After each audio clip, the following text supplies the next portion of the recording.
In today's video, I'm going to show you 4 ways to limit your risk as a woodworking business owner. Let's dive in. All right, well, welcome back to the channel, welcome back to the podcast, and in today's video, I want to talk about something that I normally don't talk about, but I thought that would be helpful for each of you guys as you're growing your woodworking business, and that is really this idea of risk exposure. The worst thing that you guys could do is start growing a business, growing a successful business, and fail to manage risk, and it all come crashing down because of upset customers, because of lawsuits, because of injuries, or anything like that that could happen inside of your business. So here I'm going to give you 4 tools today to really manage your risk as a woodworking business owner. And this first one is important to have, but it does cost some money. None of the other ones cost any money. This one costs a little bit of money, but it's usually worth it in the long run, and that is general liability insurance. Now, general liability insurance is what covers you in case of some type of accident or lawsuit that your business might face. And so this is very rare, okay? This is not normal. This does not happen regularly, but the one time that it does could shut everything down if you don't have a big giant cash reserve or some way to help manage this, okay? So general liability insurance is typically a few $100s a month, and so it is an expense. But what this does is anytime that, let's say that you deliver a table and a kid is up on top of the table dancing around and the table falls over and they fall and break their arm.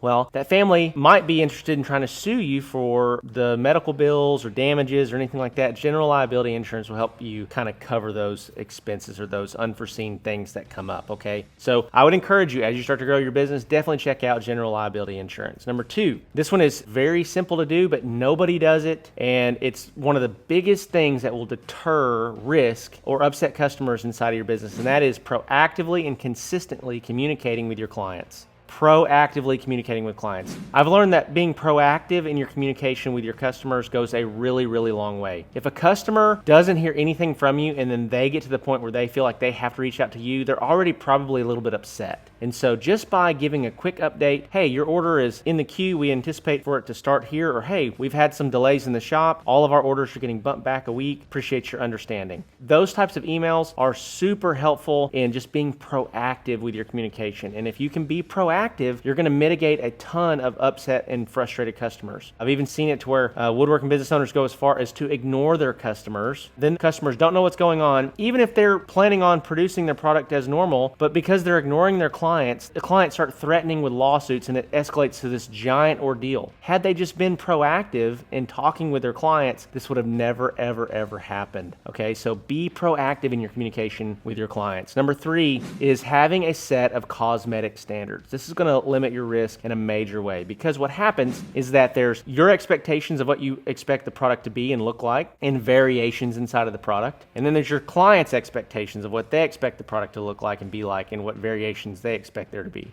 Very rarely do these line up perfectly. Your expectations and their expectations are exactly the same. And anytime that a customer has expectations that aren't met, whether it be realistic or unrealistic, you want to be able to have something to point back to that says, this is the process that we use. These are the standards that our company operates by when it comes to our product. And if this product fits within these standards, then we're not at risk for anything that you may be upset about. So for example, is that when we build things out of solid wood and they're handmade, they're not going to be absolutely flawless. So what does that mean? There may be a knot in the top of the wood grain. On the edges, if you used a board that had a slight divot in the edge of it, you might have some character in that tabletop. If they chose a more rustic design, then there may be a lot of variation throughout the product. So it's really important to have a set of cosmetic standards that they see when they place the order and they sign off on, and that it's also posted on your website. These cosmetic standards are going to lay out, this is exactly what we build, how we build it, and what we deem as a good product. And by doing that, when and if you have any upset customers, you're going to be able to immediately point back to your cosmetic standards and say, hey, I understand where you're coming from, but here are our cosmetic standards. You reviewed these and signed off on them. Our product fits within these cosmetic standards, so I'm so sorry, Mr. and Mrs. Customer, but this is up to our standard. This is up to our quality standards, okay? Now, sometimes you also have to own it if you screwed it up. If you made a product that doesn't fit within those cosmetic standards, well, it also holds you to a higher standard as well. But But what a lot of times what happens is that clients have unrealistic expectations, and as a result of that, you end up getting into a fight with customers or trying to appease customers, when in reality, if you'd just had cosmetic standards in place, these conversations wouldn't be happening. So number 4, the last thing that I recommend to limit your liability is a delivery or a pickup sign-off sheet. And so what this is